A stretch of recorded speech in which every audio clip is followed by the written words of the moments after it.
right, it is day 1 officially. So everybody, well, I won't say everybody, but a lot of people made it through day 0. Now we're on to day 1. So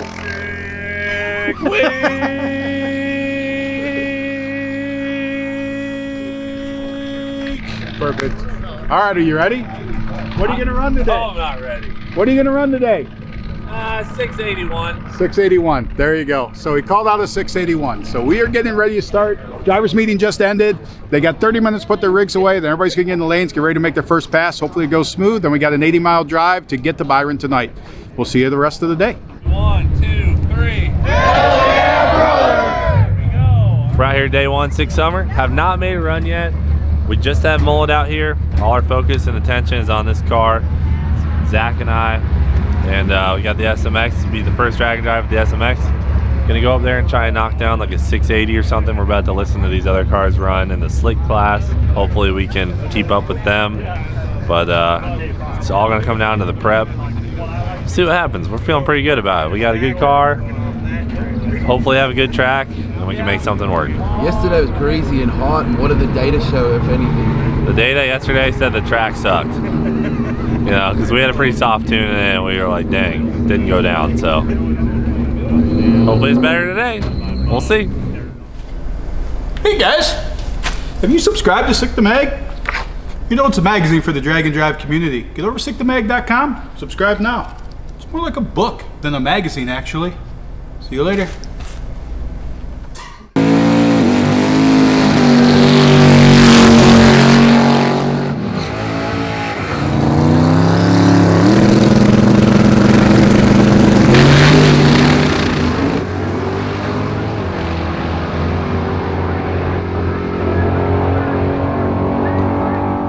We still got a lot to do on our tune-up, and it shook them pretty hard, and then I pedaled it, and then it shook a little bit more, and I pedaled it, and then it had a little vibration down there too, and then it was really, it was like choking on the fuel at the top end, so I think he's got to take some more fuel out at the top. But and we had like 3 more degrees of timing out when I left, and we had 2 or 3 more pounds of boost lower than we usually leave with, just trying to make sure, because full run, trying to make sure it was right. And then at the end, I'm like, I think I lifted just a little early because there was a bird dancing around in my lane, and he ended up eating it right there, eating the grill at the end. So we're gonna put more power back in it and go try again, and just to see what it was doing. It might not have had enough in it right there. So we backed so much out of it and slowed the ramp down. So I don't know. We'll see what happens.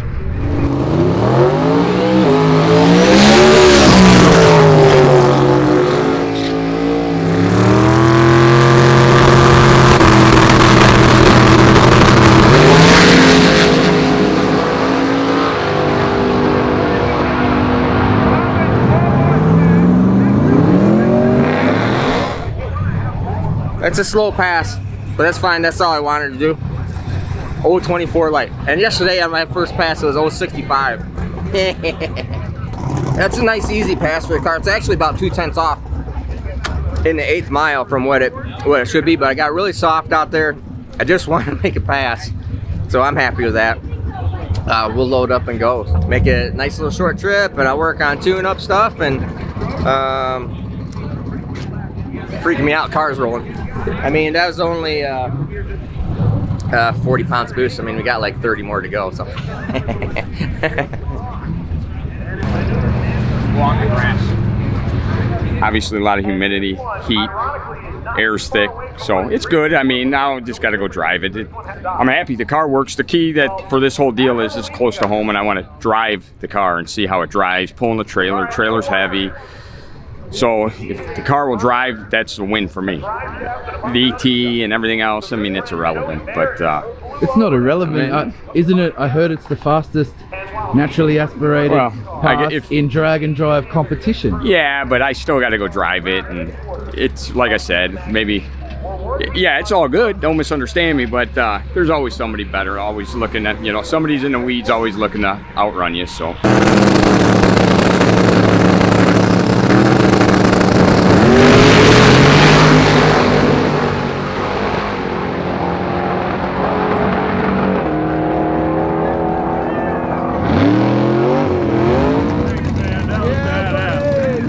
Pass 1 of day 1 for 6 Summer, and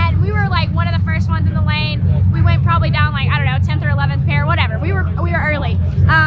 Everything felt good, air temperature was good, and I just ran my quickest pass ever, not fastest mile an hour, but I ran a 681 with a 6 at 208. So I've been 212, but this is the first time the car is really reacting to the changes that we've made, because I honestly think we figured out our problem. It's the fastest 60 foot I've had in a while. Had a 115. We've seen that before, but it's been forever since we saw it. So I actually thought it was a slow pass because the car was so smooth. So I got to the top and I'm like, that was like a 7.0. After I just watched Steve and Bryant and everybody crack off 6s in front of me, I'm like, that probably sucked. But anyways, I'm really excited. We're gonna do a 1 and done. We have a short drive today. So hopefully it's gonna be a good day. Go get some lunch.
First it went 7.0, 209, and it shook the tires on the gear change, the 1-2 shift. So brought the shift back, lower RPM, and he was able to drive through it. It's the same tune-up, it just, just didn't shake the tires. So went good enough, So we're about 15 pounds of boost low from where we've been with the car, but the air's pretty tough, and the track is hot, a lot of cars, so being on a 275 makes it tough, but I like the challenge, so having fun. Hopefully we'll make it to tomorrow. So since you last saw us, we got it to run finally. We had to play with map sensors and stuff like that, and we finally got it to kind of idle on its own. We had a lot of issues with stuff with the Holly communicating with sensors and smart wire. We have a bunch of outputs from the Holly that are supposed to tell the smart wire to turn stuff on, and for some reason there's a disconnect from point A to point B and we're not turning anything on. So I'm going through right now. I think I figured out some of what was wrong. I think it's the 3 hours of sleep I got. I think it's really helping. But so hopefully, fingers crossed, we can make sure the stuff's actually going to work and the car should hopefully go down. The biggest thing is the Holley controls the secondary fuel pump. So the Holley sends a signal to the smart wire to turn the secondary fuel pump on. And right now, none of our outputs from the Holley are working with the smart wire. And so if it doesn't turn that on, it's making boost. It's going to burn the motor up if we don't have system set up. So we got to make sure that's right before we get too crazy into trying to push the car. So, and Aydan, I mean, it's been a year and a half since he's been in the car. He has his nerves and he needs shakedown passes. It is a brand new car, so he needs a little bit of that to ease his mind, and then we should be good. I think we got this. I hope. Fingers crossed.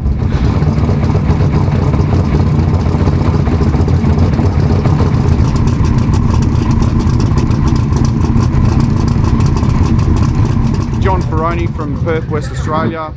This is the 8th time I've shipped the car back and forth to the USA. The car's gone 7.2 at 201 on a genuine 26 PSI boost with a 1.3 60 foot.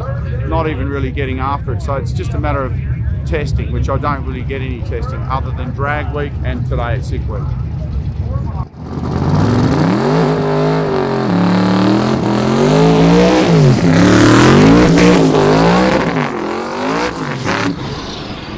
Car got shipped to Savannah, which was a bit of a mistake because it sat in the anchorage point out of Savannah for a week and a half, and when it arrived to the actual port and was pulled off the ship, there was a customs issue and it sat there for a while, and I only got the car 2 days before this event, which meant last minute fitting of the new slicks. I fitted a bigger radiator, and then I'm here. We're here for a good time and put the car through its paces if everything lines up. The steering wheel's on the wrong side, but they love it. They actually see a similarity like with the 67 Barracuda. And I said, well, that's what Chrysler Australia actually took, a 67 Barracuda, and clay modelled the front half and the rear half and come up with this design. So it's very much the sort of wheelbase of the 67 Barracuda.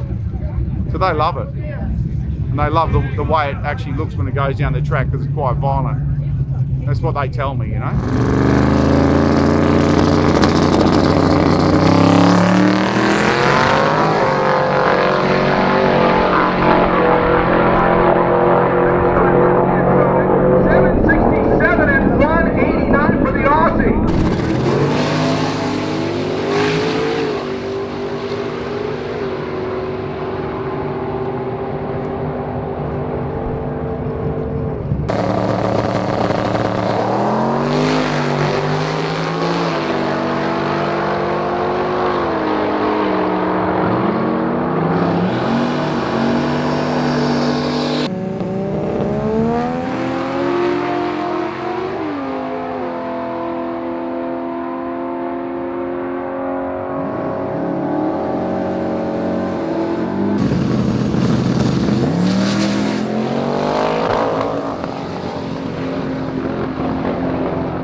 way better, and it actually felt pretty slow, and it was slow in the 60. So I think we're gonna put a little bit more in it and go one more time and try to put Steve in second place. So, no, I'm just kidding. We're not.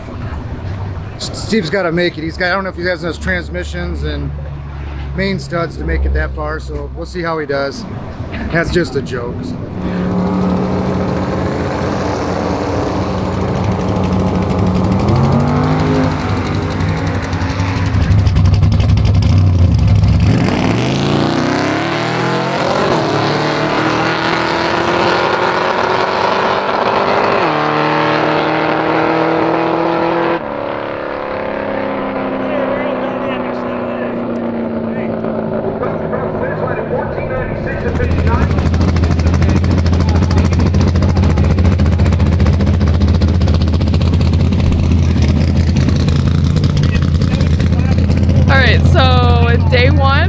Starting to get the hang of things.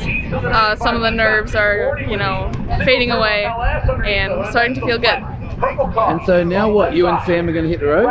Yeah, we're going to head back to our pits. We got to take the diaper off the engine. We just put street tires on, load up all of our stuff, and then we are on our way to the to the checkpoints and then the next track.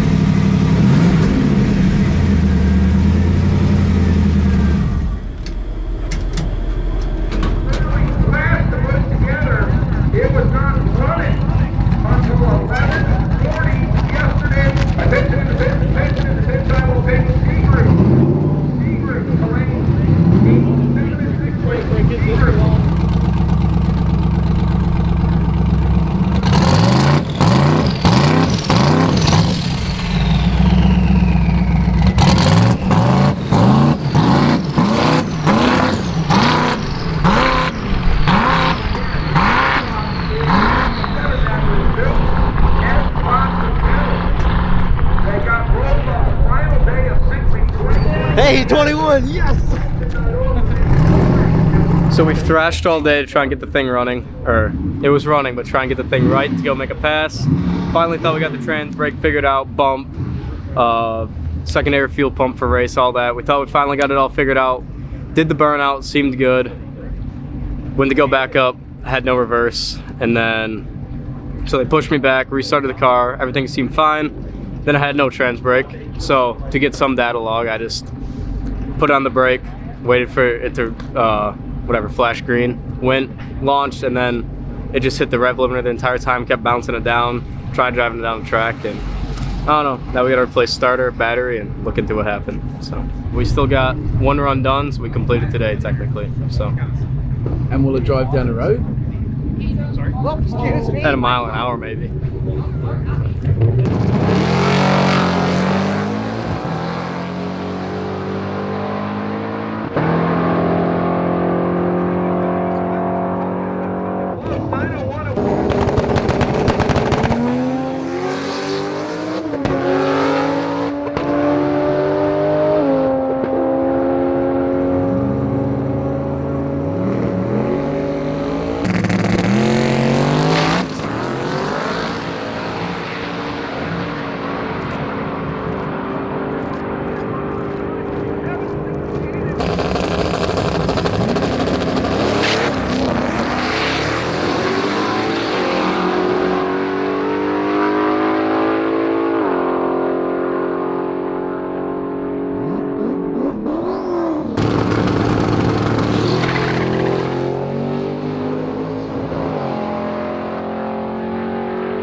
right, and that is a wrap for day 1 Cordova. So the lanes are actually still open.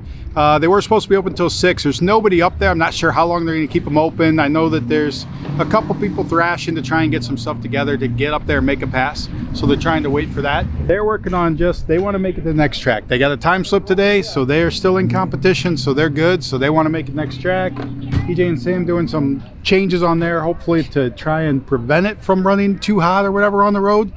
That thing's never been on the street. We literally drove it around the block, not even around the block, around the building, into the trailer and brought it here. So its first street miles will be as soon as it goes out that gate here in a little bit. And then it's got 80 miles to get to Byron for tomorrow's action. So Byron, we go live on the live stream. I think 9 a.m. racing starts. So definitely tune in for that. But for right now, that's a wrap here. Still a lot of cars here. Not a lot of cars here. Some cars here.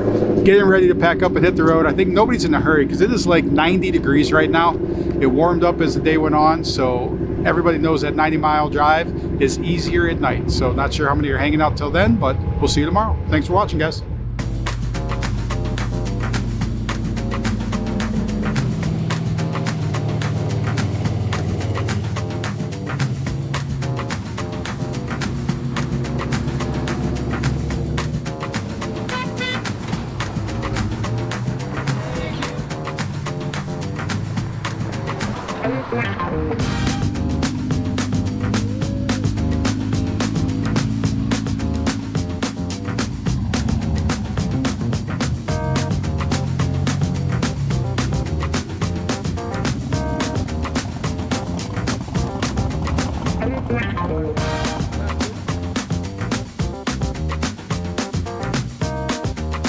We made it, first checkpoint, so got a little warm to begin with, but so far we're doing real good. After that, after we got going, it stayed nice and cool, so take our picture and head on to the hotel.